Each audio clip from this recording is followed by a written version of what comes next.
Health experts are urging high-risk Australians who are eligible for another COVID booster shot to get a fifth dose. The latest advice suggests people who haven't tested positive or had a COVID-19 vaccine in the last 6 months should get another dose. Data shows millions of people are yet to get their third and fourth shots, including some in high-risk groups. Professor Julie Leask from the School of Nursing at the University of Sydney says people with risk factors are more vulnerable.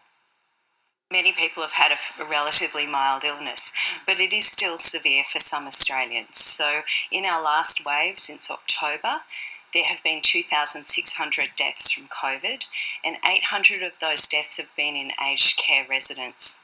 So it is still a serious disease for some people, and that's why this additional booster dose is recommended for people who are at risk of serious disease, and it will approximately halve their risk of hospitalisation compared with if they hadn't had an infection or booster from 6 months previous. Looking here at the 18 to 64-year-olds who are healthy, they can have a booster if they would like to, but their risk of getting severe COVID, that means going to hospital or even dying from COVID, is vastly reduced by virtue of their age and health.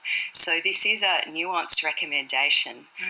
If you're older, look at whether you're due for your booster 6 months out from your last infection or your last vaccine, and if you have any risk factors and you're younger, over 18, then also look at that as well.